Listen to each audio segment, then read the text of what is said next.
Welcome to the RV Entrepreneur Podcast, the weekly show for nomads, work campers, RVers, and entrepreneurs looking to earn a living or build a business while enjoying the RV lifestyle. This week's host is Jim Nelson. Let's settle in and enjoy the RV Entrepreneur Podcast, brought to you by RV Life.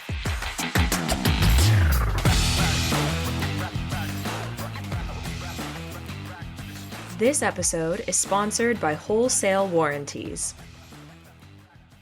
Protecting your RV investment means being ready for anything. An extended RV warranty from Wholesale Warranties is the best way to make sure that if an RV failure happens, you can afford to get back to enjoying the RV life as soon as possible. RV warranties are available for motorhomes, fifth wheels, and travel trailers, new and used, across the U.S. Visit wholesalewarranties.com for a free personalized RV warranty quote today and hit the road with peace of mind tomorrow. This episode is sponsored by RV Flex Repair. Don't let a damaged RV roof keep you from hitting the open road. RV Flex Repair by Ziolo is the perfect solution for RV owners who want to keep their vehicles in top condition. Our easy-to-use complete RV roofing system can be applied in just one coat and is compatible with other products for added flexibility. Plus, with a lifetime warranty and free shipping, you can have peace of mind knowing your RV roof will last as long as your own vehicle. Visit rvflexrepair.com today and join the thousands of other satisfied RV owners who have already restored their roofs with RV Flex Repair. Hey there, Jim here with RV Life, and you are listening to the RV Entrepreneur Podcast, the show for and by entrepreneurs and other working nomads loving the RV life. You know, Renee and I first started full-time RVing back in 2007. We planned and budgeted for a year on the road, but that turned into 2. And before we knew it, we were burning through our savings. Around that time, we discovered Workamping. We were excited to find out how we could work at some pretty cool places in exchange for a place to camp. Since then, we've had all sorts of fun gigs, but we've never had the typical RV resort or campground job. You can see all the different types of jobs we have enjoyed over the years at liveatworkdream.com/workcamping. Now, you may be asking, hey Jim, where'd you find all these jobs? Well, we found all our favorite work camping jobs in Workamper News. I think it really is the go-to source for work campers, and I recently sat down with Executive Director Jody Anderson Duquette to talk all about work camping. We discuss how the traditional definition of work camping has evolved over the years. We cover the typical work camper duties and compensation, and reveal quite a few less typical work camping arrangements. Spoiler alert, if you're working while you camp, consider yourself a work camper. We also bust a few myths about what work camping is not. Workamper News has been around since 1987, but Jody's father took over in 2005. And now she is following in her dad's entrepreneurial footsteps as she and her husband Luke continue to grow the online portal and entire work camping community. You know, speaking of community, did I mention that I run the Work Campers Facebook group? That's now has more than 114,000 members. Oh yeah, we go down that rabbit hole too. So without further ado, let's talk work camping. Jody, thanks for joining us. It's good to see you again. Oh, thanks, Jim. It's always a pleasure to connect with you and talk about our awesome lifestyle that we get to live and love.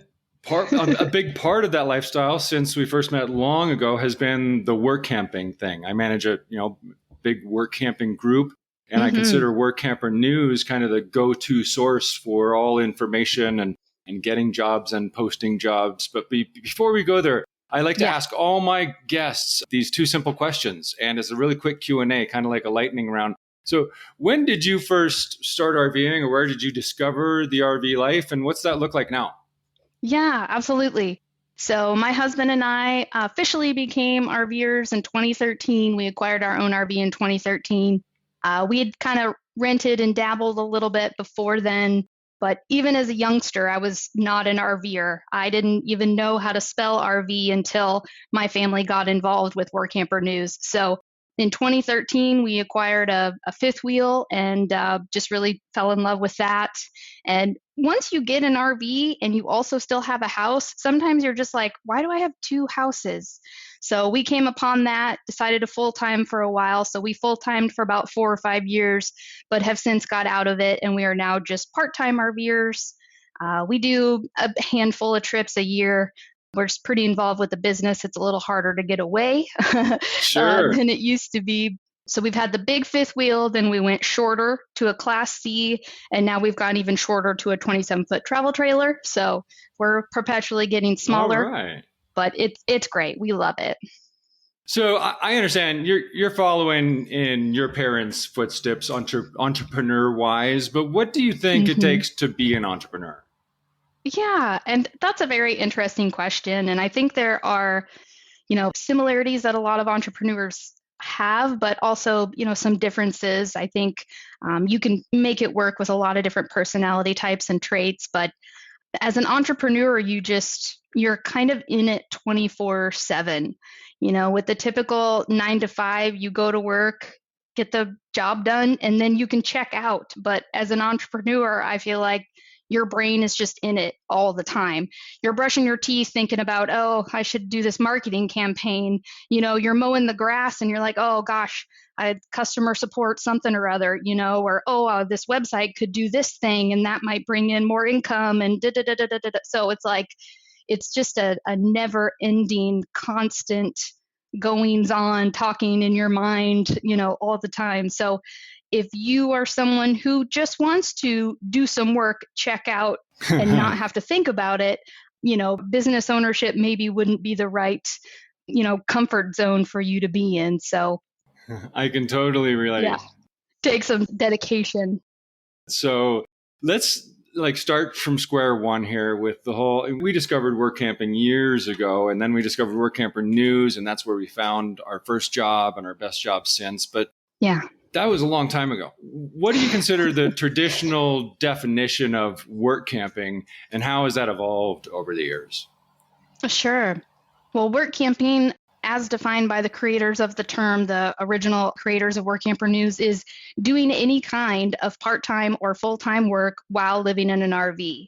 So, ever since I've been in this work camping community, which has been since about 2005, 2006, to me, that includes running a business on the road or working a seasonal job or working a long-term job or working for someone, but in your RV. So to me, it's always encompassed all of these possibilities, but I know that the community itself doesn't always go with that definition, and that's okay.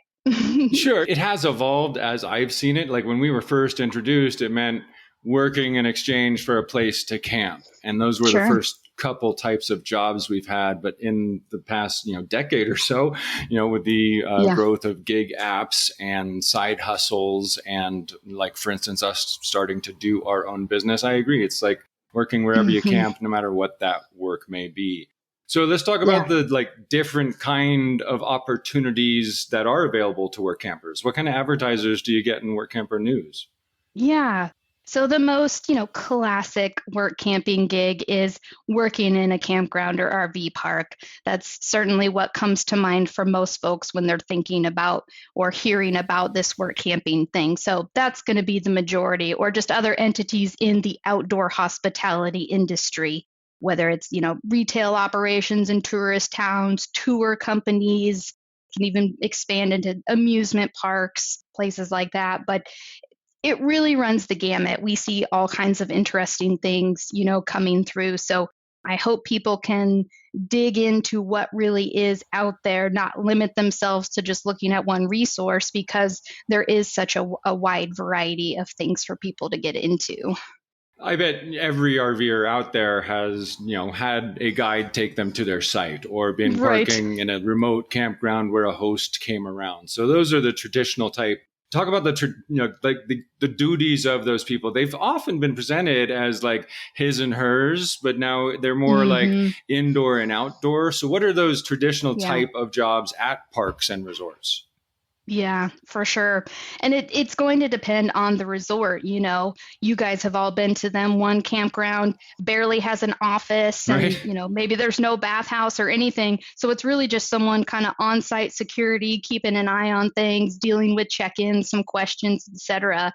To these resorts that are basically small cities, especially a lot of 55 plus lifestyle resorts where they have a bajillion activities and events and restaurants and all of that on site. So for folks to be like, oh, I want to be a camp host, like that could mean a lot of different things. You might, just be working in an office, but that office could be phones, online reservations and computer work, potentially store sales as well. And if you're working outside, it might be a little bit of light maintenance, or you're building buildings and painting things and, managing pools. And oh my gosh, like it's just, I don't know, just think about any resort or campground that you've been to and just all the different stuff that's there, and understand it all has to be managed and maintained and improved, and just constant dealing with customers and stuff. So every duty involved with all of that is what you could potentially do as a work camper at a campground.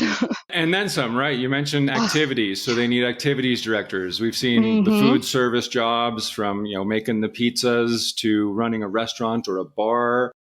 We've met a couple of entertainers on the road who are entertaining in Yes. exchange for their spots. So let's talk about like that sort of compensation part. Traditionally, it's always been Mm-hmm. like, oh, you get a free site for where you want to work. And now it seems like almost the majority of work campers demand to get paid. So Right. how does compensation usually work, or does it totally Right. depend?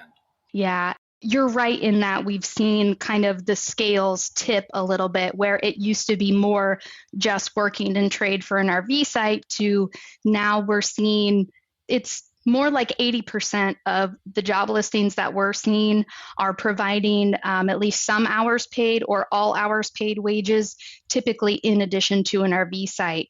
But yeah, it's up to the work camper to determine like what their budgetary needs are, and then to find those opportunities that match that. But if you are someone who's like, I need to have all hours paid and have my RV site provided to me, so I'm saving a little bit there, there are definitely opportunities like that, as well as salaried positions or commissions earning positions.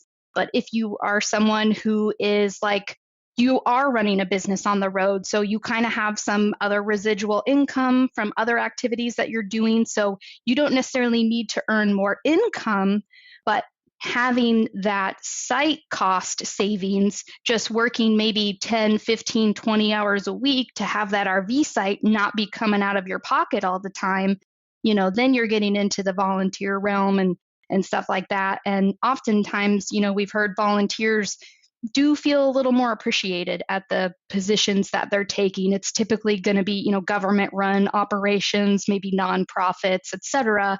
And, volunteers there are just more appreciated because those entities couldn't operate without that volunteer staff. So there's really, even RVers who are running businesses on the road. Technically, you're a work camper running that business, but you could also be the quote traditional work camper too, and maybe do one of these trade out jobs just to save a little money. You said a lot there that I can totally relate to because, Yeah. case in point, our favorite job has Mm-hmm. been at a ranch and all hours were paid. But Mm-hmm. because we know the people and have been going back for years, our hours can be very flexible. They understand that we need to have our time at home with our dog Yeah. and or our business. And you said it's kind of up to the work camper. And that's one thing I tend to get on people in the group who kind of bash other Mm-hmm. people who will work in exchange for a site only, because it is up to the work camper to determine what's fair. And what a lot of people don't factor in is all the perks. Yes. And the most important perk to me is how bad do you want to be at that location? Yes. We've worked jobs that didn't pay simply because we wanted to spend the summer in that area. So what kind of perks often might be offered to work campers in addition just to a site or getting paid? Yeah, awesome. I'm glad you asked that question because we posed that question once in our Facebook group and got a lot of really good, great replies. So I was looking at that list earlier because I knew we were going to talk about it. So some of the things that folks have really enjoyed is like at this one location, this gal, they built a fence around her RV pad so her dog could be let outside. And then they built a deck the next summer because the dog got older and had trouble getting out of the RV. So, I mean, that's a very unique one, but that's pretty cool. But some of the kind of more typical, especially in like the campground RV park Mm-hmm. realm, or like tour companies and stuff, is use of amenities. So if you are at like one of those big resorts that has, the mini golf and the basket weaving and the, parties every weekend and special, events and stuff, oftentimes you get to participate just as you would a regular guest, assuming you're not working the event or activity. So just participating in that kind of stuff, or use of like rental kayaks, rental boats. Maybe there's like ATVs, or like there's the horse riding or something like that on site. So use of fun stuff like that. There's also oftentimes laundry, either discounted use of the laundry machines, or sometimes there are laundry machines available just for the work campers to use. Sometimes there's even like a kitchen environment or a whole little, living room, break room, clubhouse area just for the workers, and that can be pretty cool. Internet service is another one. And again, whether that's actually a value to someone is going to vary. But I do think some campgrounds are stepping up their game a little bit, since that's such a high priority item, even for guest campers now. But even just free stuff like free golf for the summer, if maybe there's a golf course on site. Others have said homegrown maple syrup, fresh eggs from the chickens on the property, sailboats available to be taken out. Someone else said 2 orders of a full rack of ribs and trimmings every Sunday night from the on-site restaurant. So, it's really going to vary. Those are the best perks that I've ever seen. Like at this ranch, we've kind of become family, but even our first year, twice a week, there was a full-on meal. Sure, I had to flip burgers, but I got to eat a potluck meal with fresh burgers. And then another part of the week, we'd drive up the mountain and everyone would throw a steak on the fire. Sure, I had I had to drive a Jeep up a mountain and build a fire and then have a party with a bunch of people. So those perks are on top of things like, they might get free propane or laundry, like you said. Yeah. And that's really the intangible, like the biggest intangible benefit, Jim, is those relationships that you're building.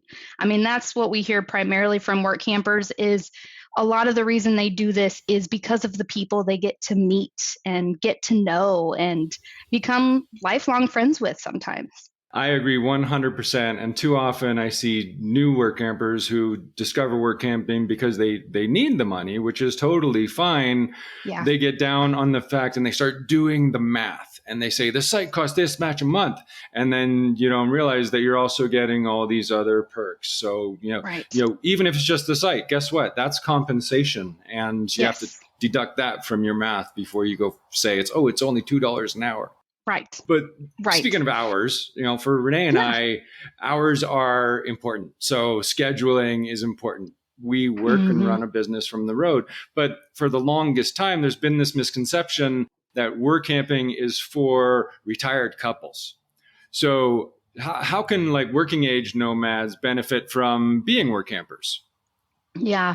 I mean, I don't really have an answer that differentiates it. Honestly, I think if you can set yourself up well financially, this lifestyle can totally work for you. There are folks that transition into RVing that have debts.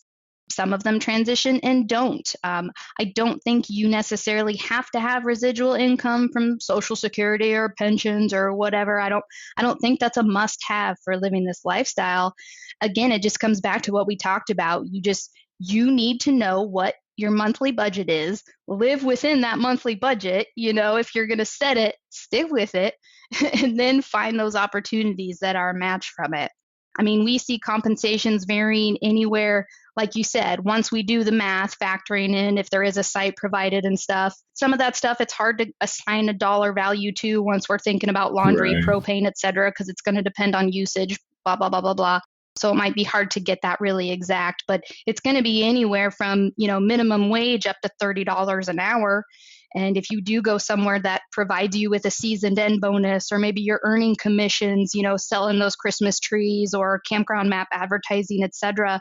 I mean, there are some opportunities where, especially the campground map advertiser companies, and it's Sure. more than just the ads and the campground maps, but they say they have work campers earning six figures a year, working that opportunity. So I do think it's feasible for folks of any age to get into this work camping lifestyle. It's all just a matter of opening up your mind to all of the opportunities that are out there, not just winnowing down to, I'm going to work in a campground.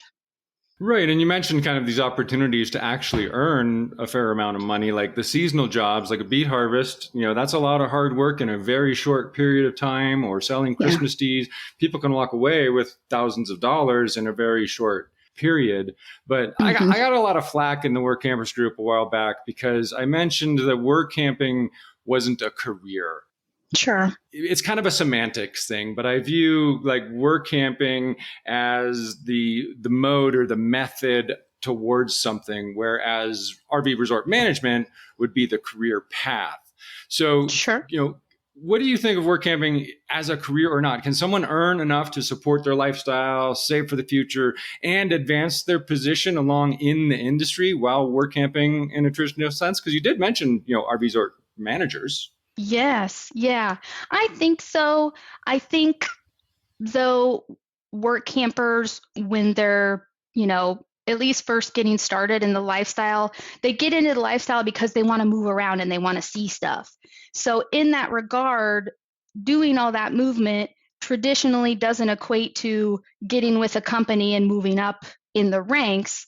I think there is definitely some room for that in work camping, especially if you were to connect with like a concessionaire company like a Vista Rec or American Land and Leisure, or maybe like a Delaware North or a Xanterra.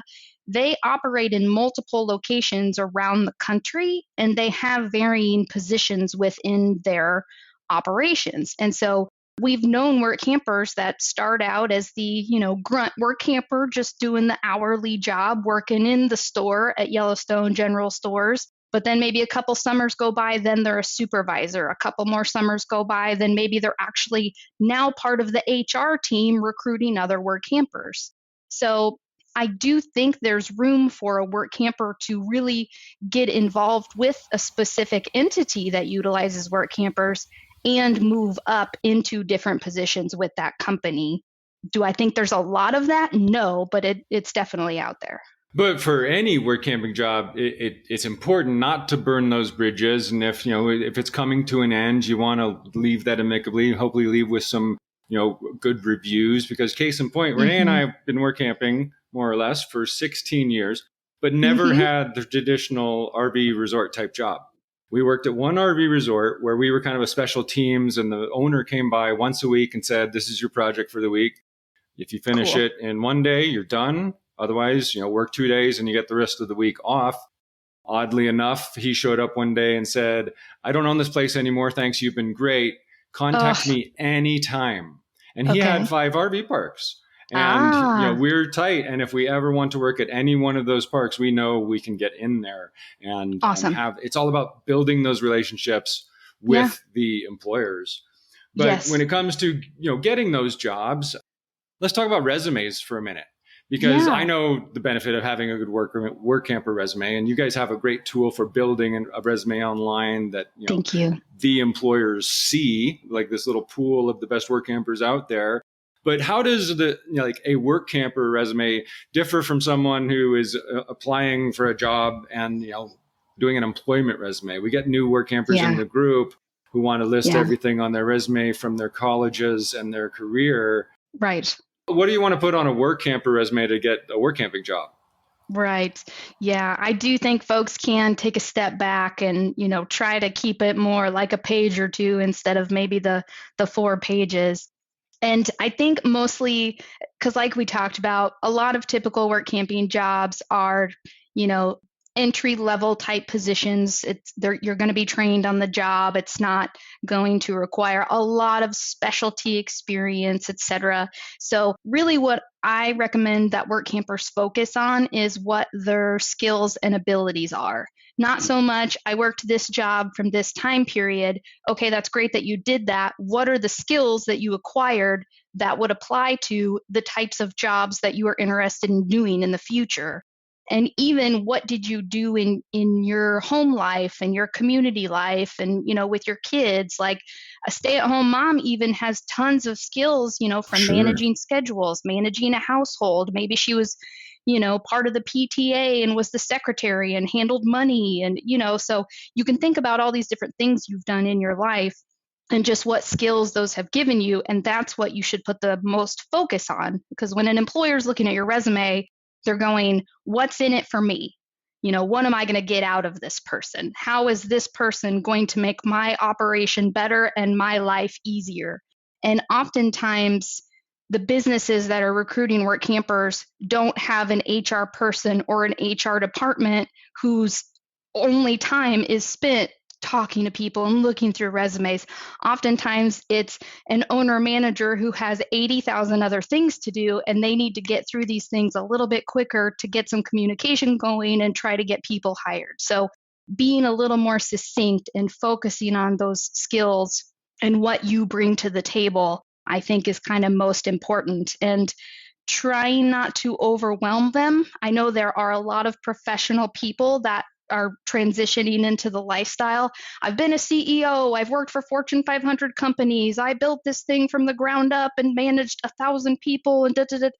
If I'm a business owner and I'm looking at someone's resume and I'm like, oh, this person might think that they think they can run their business better than me. Right. So I might not, I'd be a little hesitant to contact that person. Like, I'm sure they'd have some good suggestions and stuff for you, but would I be overwhelmed with all of that? So if you are someone who has a lot of accolades and, did all that kind of stuff, that's super awesome. But again, what skills did that give you that apply to cleaning bathrooms and shower houses or working in a visitor center, handing out brochures and telling people where the bathroom is, No, no kidding. You mentioned communication, and I think that's like one of the number one skill you can present Yeah. a work camper employer.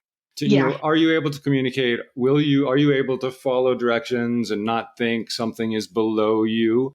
If not, you don't want that working camping job. Just don't take jobs where you clean bathrooms if you think that may be below you.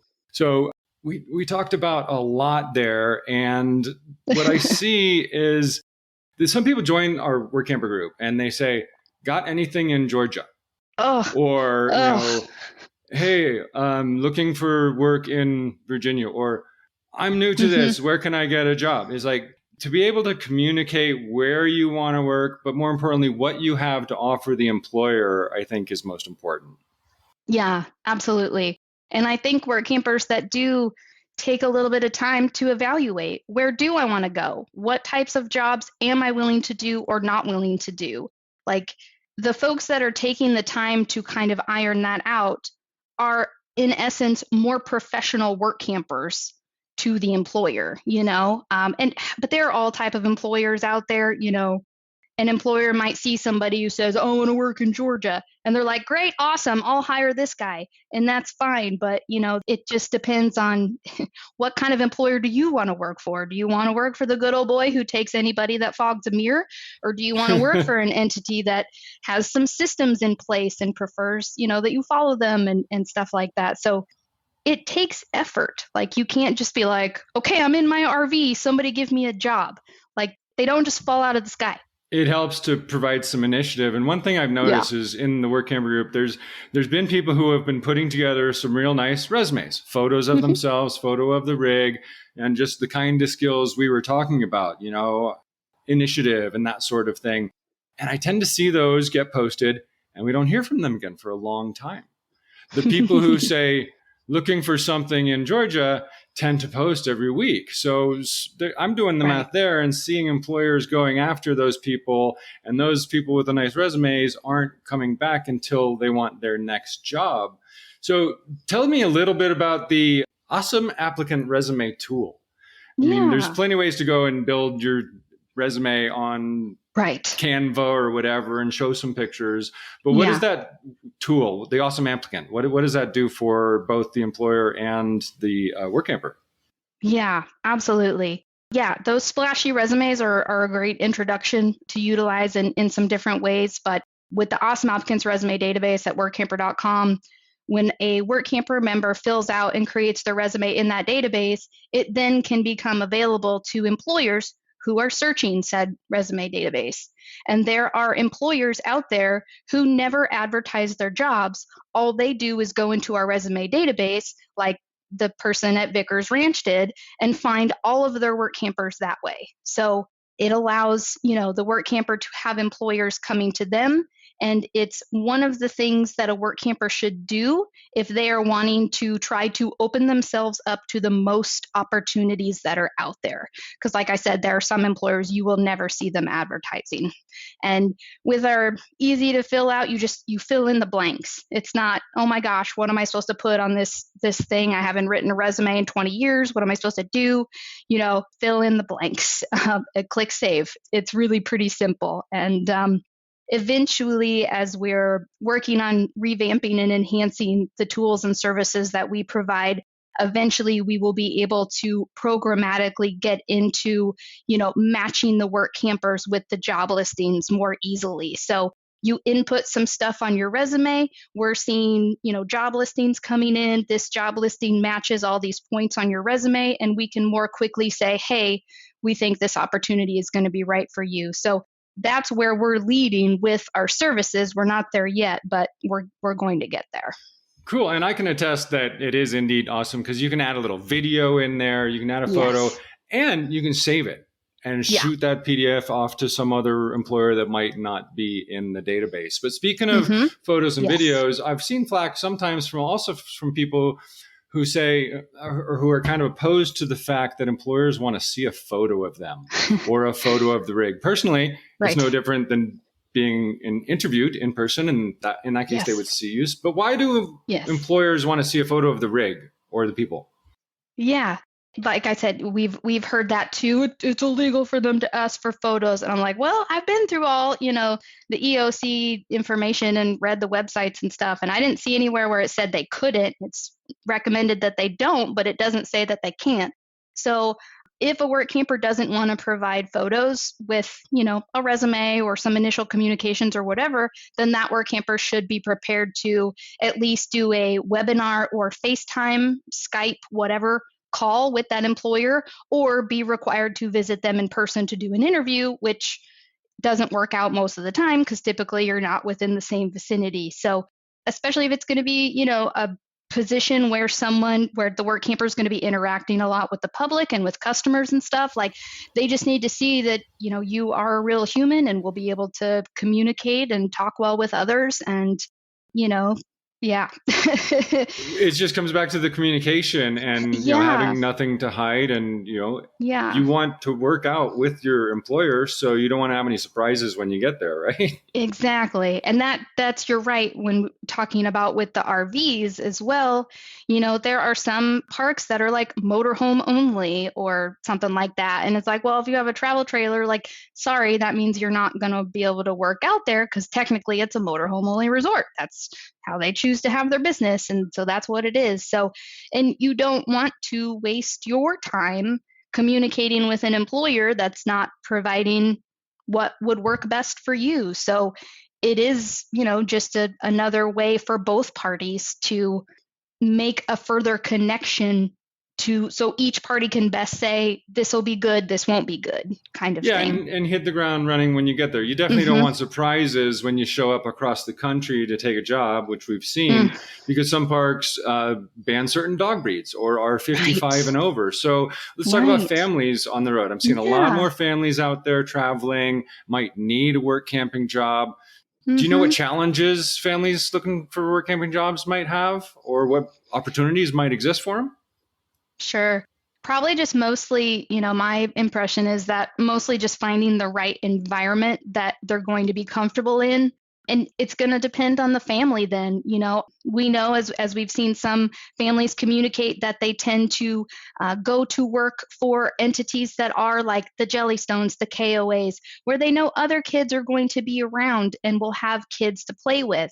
But some families, maybe they're a little more like introverted or like happy just being together. And so they would be fine working for like a concessionaire for the US Forest Service and being in a remote campground in the forest where, yes, there's day use campers coming and going, but typically those folks are just hiking, fishing, whatever. It's not a, yay, we're going to play in a water park place. And having remote with just you and your kids out there at this campground, like maybe that is best for you. So again, it's just coming back to that. Who are we? What are we looking for with this lifestyle? How do we want to spend our time? What kind of environments are we comfortable in, not comfortable in? And just finding that.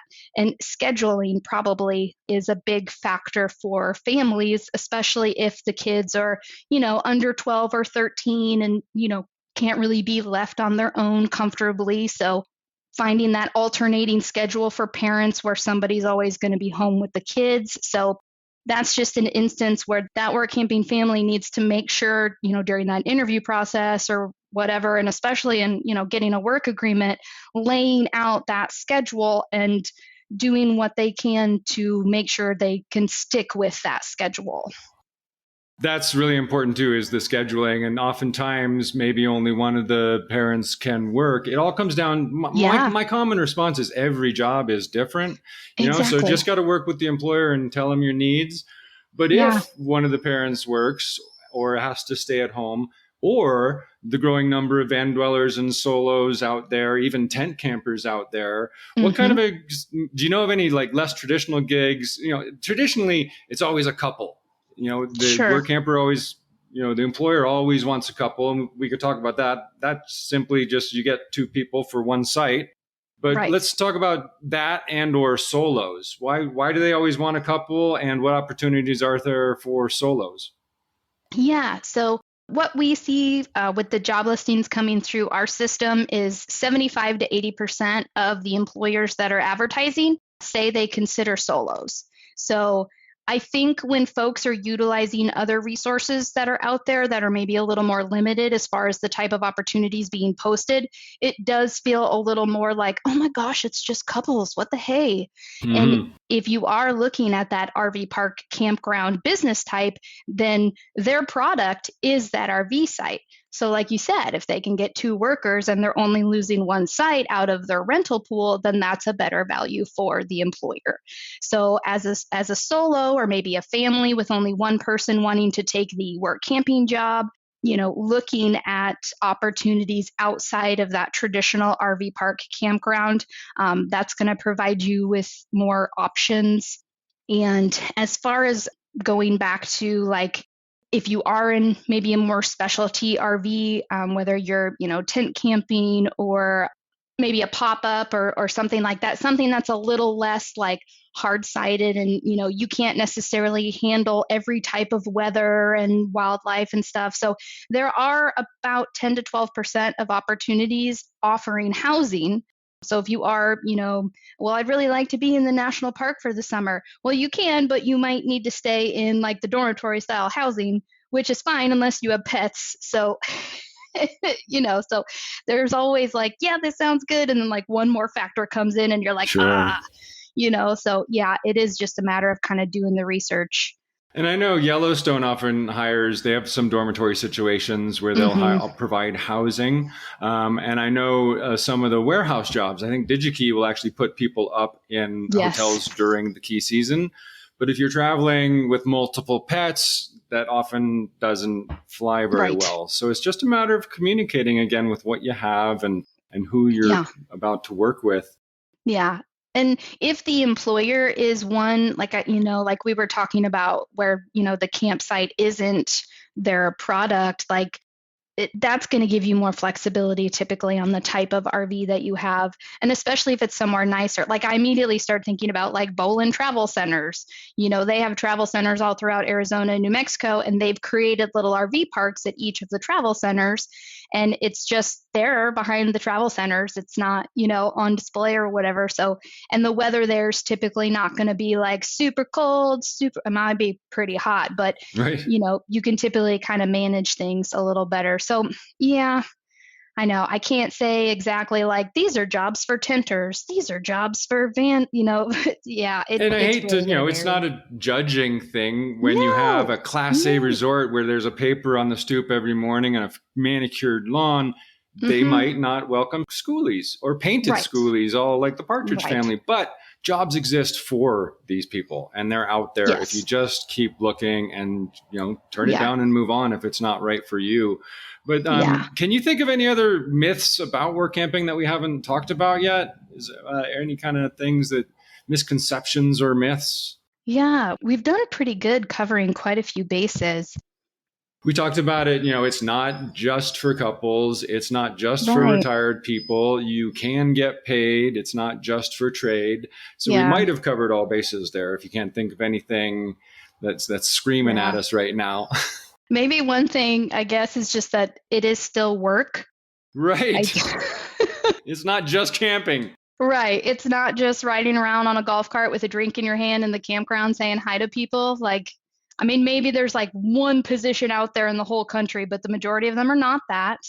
These employers are relying on the work campers to come in and do the job and fulfill it. And I guess it's just good for folks to understand that there are pickles on both sides. There are employers out there that are not great people and maybe are out to take advantage of others, including Mm-hmm. work campers.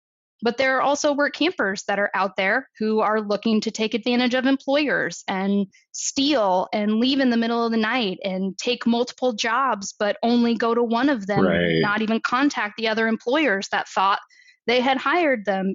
So just remembering that this lifestyle is based on people. And so you're going to have good experiences and bad experiences because of the variety of personalities and people that are out there. So I hope that even, folks, you can do a lot to learn as much information as you can to hopefully encounter a positive experience for yourself. But if it does go negatively, hopefully that doesn't sully you forever. You know, People can do what they want. If they want to just bounce out of the lifestyle, I totally get it. That's fine. But try not to let the negatives weigh you down too much. And Right. I think just moving forward with a positive attitude and working at it. And that's something too, I guess, for work campers to consider, especially folks who maybe have more of a quote unquote unique situation, whether they have a fun RV that's not the traditional, or they're looking for a paid gig specifically in a certain area. Like, you have to be working at this job finding process all the time. Mm-hmm. So there's no specific time when summer season employers start advertising. There's no specific time when the paid winter jobs in Florida are going to be advertised for you to go after them. Like, it's all the time, constantly. Like right now, we have jobs starting right away. We have jobs starting this fall, winter. We have jobs being advertised for 2024 into 2027. So it is just a constant process. So if you have your resume out there in the database, constantly keeping it updated, you are, using the job listing tools that are out there, constantly checking those and looking at them, like, it's just ongoing. And so the more proactive you are in that process, the more likely you are to encounter those opportunities that will be a better match for you. I think you just answered my final question. I was going to ask, what's the best way to go about finding the right job for me? So let's, Sure. phrase that in a way, answer it in a way that, what about for the person brand new to it? What's the first steps for someone to go rather than, post in some Facebook group looking for work in Mhm. Georgia? Where do you get started? Sure. First things first, like we talked about, is sitting down and looking at who you are, what you want to do, what your needs and wants are. And where you want to go? Exactly. Yes. And how long you want to be there. There are some short-term jobs like 1 or 2 months. The majority are going to be more like 3 to 6 or 8 months. If you want to find somewhere to be year round and never leave, that's cool. Some folks end up finding 2 jobs that they like that they do every year. They just bounce back and forth, and that's cool. So kind of have an idea of how often you want to be moving around. So once you kind of have a general idea of those things, then when you're looking at the job listings that are out there, and ideally you're becoming a member at workamper.com, so that way you have access to the most robust search filters to look through job listings. And you're also getting those daily emails with the full, complete ad text sent right to your inbox. So that way you're staying abreast of all those opportunities coming out there. So once you're digging in and seeing the different stuff, and some employers are really great at providing information in their help wanted ad, their little introduction of themselves, and some of them are really bad at it. So you really, you may have to spend some time communicating with an employer. So those next steps is reaching out to that employer, trying to make a good first impression with them, but also making sure that you are given enough of that employer's time to get all of your questions answered. Sure. And if you have no idea what questions to ask, we have resources to help you with that, because awesome. that can be overwhelming too. Well, I know I'm supposed to know stuff, but what am I supposed to know? That's pretty intimidating. And some stuff you don't know what's important to you until you've done a couple experiences and get to know things and better understand, oh, I know for sure I want to ask about this or that to make sure it's right for you. And so, yeah, going through that communication process with the employer, and then hopefully they are willing to give you a work agreement or something where you're laying out everything that you agreed to, the expectations, start dates, duties, schedule, compensation, any special things that were talked about. Yes, I agreed that Judy can sit at a stool, behind the desk, or, Sally can always have Sundays off. Like, make sure all of that stuff is in writing, and stay in communication with the employer, especially if it's, quite a few months before you're going to that job, staying in communication with them, and just trying your hardest. Jody, you've made my job very easy here. I was going to say, hey, why don't we talk about contracts and the importance of that? And you really just discussed, the importance of having a work agreement. The contract per se, it's worth what paper it's written on in an email, but it is an agreement so that you can say, hey, I was told I could have this lunch break to care for my cats. Yes. And if it doesn't work out for you, you go amenable ways. Right. I know how that goes. What's next at Workamper News? I know you guys have been working hard behind the scenes on some big improvements and new features. What are people going to see in the future? Oh, absolutely. Yeah, we're getting excited. This will be version 4 of workamper.com. So the resume builder is going to be all new. It's broken out even more into some different sections, and the ability, multiple people can be on a resume. So even if you're a family with a couple teenagers, we can get all of your data on that one resume. It's going to have like a nicer skills section, and you're going to be able to use your resume to advertise yourself for multiple seasons at one time. So if you're like, oh, I want to do this, for this period of time in this location, but in the winter, I only want a 3-month gig in Florida, and maybe I don't need pay for that one, so I'm going to input that data here. And then, in 2025, I want to do this. So you can be using your resume to work for you for multiple seasons to come, because we know a lot of work campers like to plan ahead. But as far as the job listings go, we're going to have the ability to save the job listings. And when you have them in your saved section, you can create your own categories to then organize the job listings into those categories. And with each saved job listing, you'll have a little section, a little notes section. So you can go in and be like, contacted employer on this date, or did the interview, or never contact this employer because it's not for me, and just some different notes and stuff. So those are a few of the Workamper tools that I'm most excited about. Like, we try to build kind of what we would want to use and how robust and nice looking that we would want it to be. So, that's what we're trying to give our members, is just a good user experience and the most robust tools. And like I said, just always constantly thinking about like how we can expand this in the future. I know we've been around for over 35 years, but we're still just a small business with 5 of us here. So we're not quite like the Indeed yet, but we do want to get there eventually. So that's where we're going, and just, constantly trying to, get our name out there and let work campers and employers know that we're out there to help. We're an actual service, with people you can call and talk to. We're not just hobbyists, we take this seriously Right. and plan to be here for the long run. So we're not just going to get bored with our website and take it down one day or let it get stale. So, Well, that really shows with the resources you have to offer and the vast, mhm. archives and all that. So where's the best place for people to find Workamper news, and how can they try some of these tools?